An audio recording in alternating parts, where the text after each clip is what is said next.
Anyways, our town was like a beehive. Life in it was calm and predictable. Nothing unusual ever happened in Stoneword. But one day, everything changed. Another teenager went missing. Call for backup.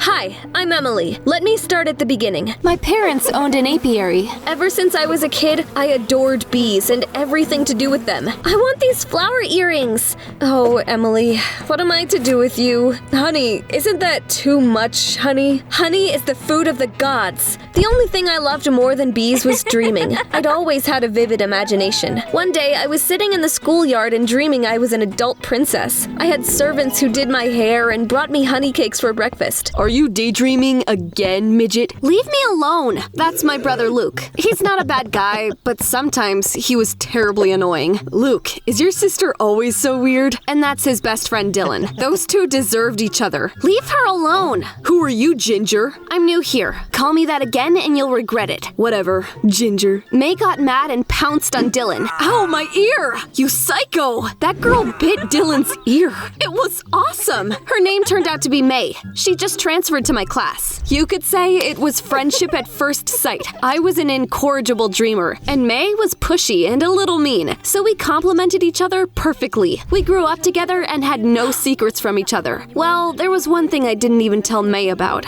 I had fallen for Dylan. I had no idea how it happened, all right? I only dared to entrust that particular secret to my diary. When I was finishing high school, I wrote a paper on bees. You're obsessed with this. I will have to speak in front of the whole school. Of course I need to prepare well. You're a walking encyclopedia on bees. In fact, I hoped my presentation would make Dylan notice me, and he would see me as more than just his best friend's sister. Bees use electric charges to collect pollen. My stomach was in knots as I spoke, but I nailed the presentation. Everyone applauded, and the principal presented me with a diploma. I tried to find Dylan among the audience, but he was nowhere to be seen. Dylan and his parents went to another city. He won't be back until after the holidays. I was gutted, but tried to hide it. Luke and I spent the summer helping our parents at the apiary. School was only a couple of days away when something unusual happened. We were in our yard when a police car with a wailing siren drove past our house. Soon, the whole city was discussing the latest news. Have you heard?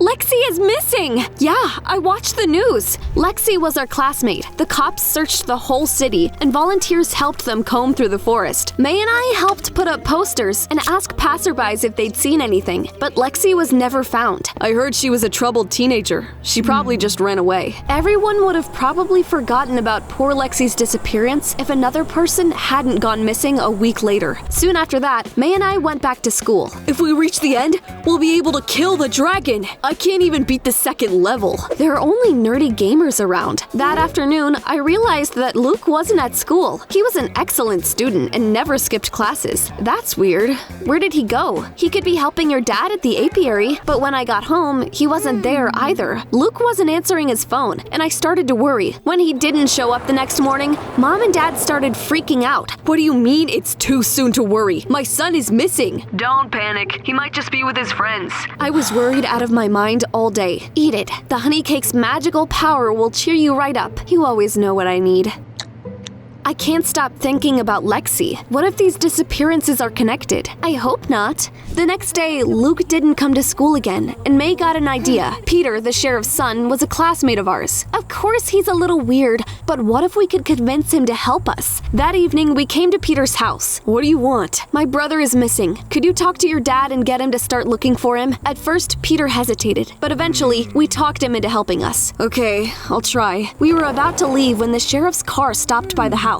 The mask's probably just a child's toy, not evidence. I'm hanging up. Did something happen? Lexi's headphones were found in the woods. There was some sort of scary mask lying next to it. It looked like a dragon's face. You need to start looking for Luke. He still hasn't come home. Yeah, isn't it suspicious? Okay, I'll call my guys. And you two go back home. Don't wander around in the dark. As we were walking home, a dark figure suddenly appeared in front of us. My blood ran cold, but then I recognized Dylan. Long time no see. Dylan had just got back and didn't know Luke was missing yet. Holy heck, keep me posted, okay? After we reached May's house, Dylan offered to walk me home. I was worried about Luke, but being left alone with Dylan helped me get my mind off things. As usual, usual, I turned red as a lobster and didn't know what to do with myself. When I got home, my parents were in the living room. Mom was crying and taking sedatives. I pulled her into a hug. Oh, sweetie, I'm so worried. Before going to bed, I went to Luke's room. It's so clean and neat. My brother's such a goody two-shoes. He couldn't have run away. To my surprise, I saw a hairpin on the table. I think it's Mom's. But there was also a token with a strange symbol next to it.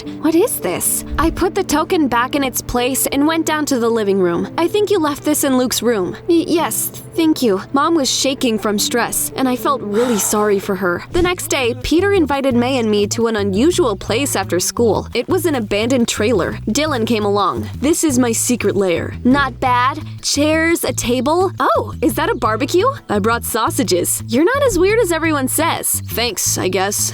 Is there any news? The cops don't have any leads. Then I noticed a token in Peter's hands. It looked just like the one in Luke's room. What's that? My token for the dragon game. All the participants get them. What game is that? You haven't heard about it? It's popular at school now. It's something like an urban quest. The participants are supposed to complete tasks. If they do everything right, they get a chance to defeat the dragon. I think we've already heard about this game. Yeah, everyone was talking about it at school after the holidays. Who came up with it? When did the kids start playing it? No one knows. What if Luke was playing it and that's why he disappeared? Come on, it's just a game. But my wild imagination was already at work coming up with all sorts of horrors. Something about it is shady, I can feel it. Besides, a dragon mask was found next to Lexi's headphones. What do you suggest? Let's tell the sheriff about our theory. If he doesn't listen, we should conduct our own investigation. I'm not sure. I don't think we can do it. Oh, I think it's a great idea. We can't just do nothing. I was glad that Dylan took my side. Together, we managed to convince the others. Peter talked to the sheriff that evening, but his dad didn't take our suspicions seriously. So the next day, we got back together in the trailer. Here. What are these? We're Team B's now. I got us special bracelets. You're incorrigible.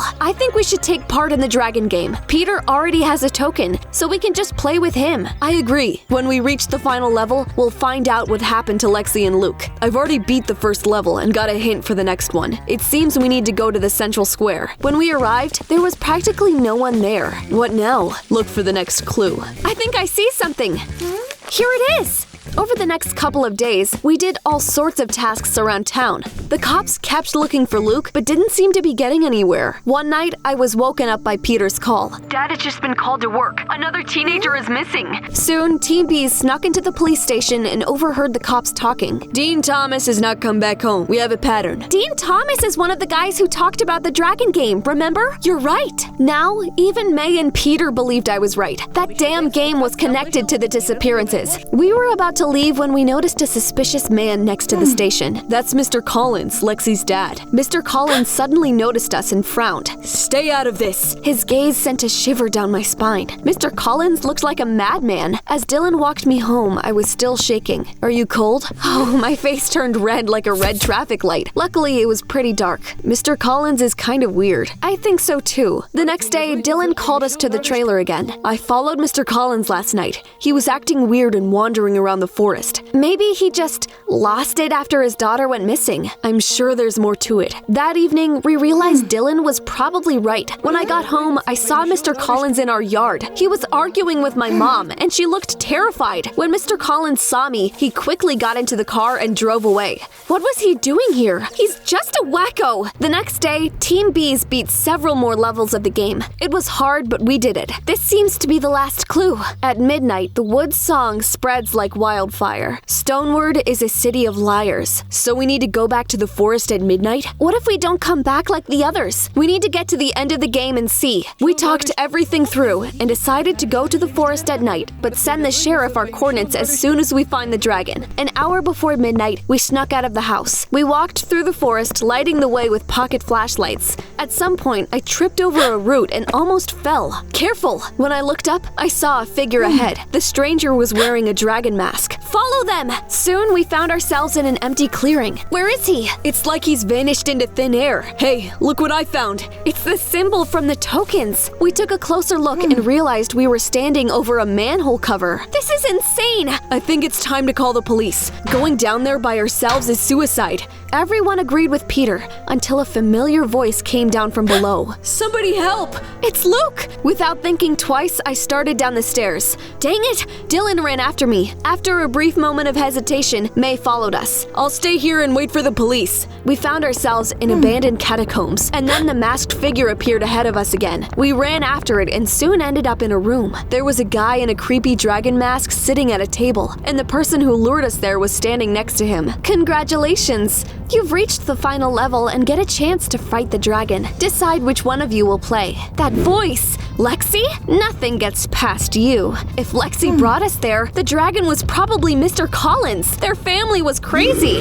Where is my brother? The cops are coming here soon. You're done for. You'll only find out the truth if you win this level. Make your choice. You don't have much time. All right, I'm going to play. The rules are simple. You must honestly answer 3 questions. So, question number 1. Do you love your family? It all seemed absurd to me. But I did agree to play. I do. Do you fully trust your parents? What kind of stupid questions are these? Yes or no? Yes! Good. Now for the last question. Is it true that you're head over heels in love with Dylan? That was the last thing I expected her to say. I felt myself blush. What? No! You lied. You've lost. You're a liar, just like everyone else in this town. The dragon's voice was muffled, but I could swear it sounded familiar. The next moment, the police burst into the room. Nobody move! The sheriff approached the dragon and tore off his mask. Everyone was shocked, speechless. The one hiding behind the mask was Luke. I can't believe this. Hello, sis. I was so shocked I didn't even remember getting to the police station. Well, are you going to talk? I'm asking you nicely for now. The Dragon Game was a personal project of mine. It started out as a harmless urban quest. Lexi and I ran away from home. No one kidnapped us. Dean Thomas is Lexi's boyfriend. He helped us too. How could you do that? The whole town was looking for you. I'm sorry. This had nothing to do with you. It's all her fault. Are you going to tell them the truth? For once, I am. I should have done it ages ago. I couldn't wrap my head around the things Mr. Collins told us. It turned Mom had been cheating on Dad with Mr. Collins. The truth was Mr. Collins was Luke's real father. Lexi found out about it first and told me, but I didn't believe it. Then I showed Luke the hairpin his mom left at our house. I followed Mom and saw her on a date with Mr. Collins. Lexi and I were furious with them.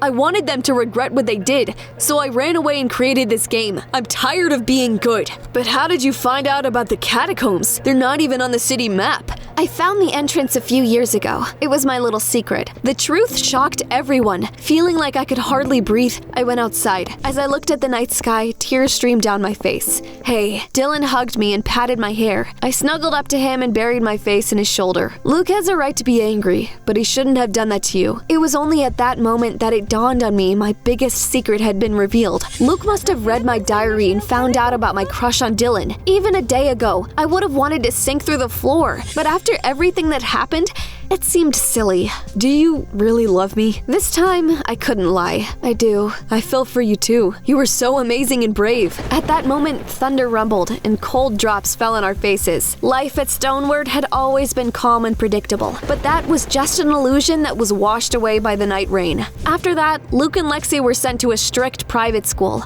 Our parents filed for divorce. I probably would have gone crazy from all that, but my friends saved me. May and Peter were very supportive, and Dylan and I became an item. The bees still meet up in the trailer. Stoneword hides a lot more secrets, and if need be, we'll reveal them. By the way, if you want to hear about our new investigations, let us know in the comments down below.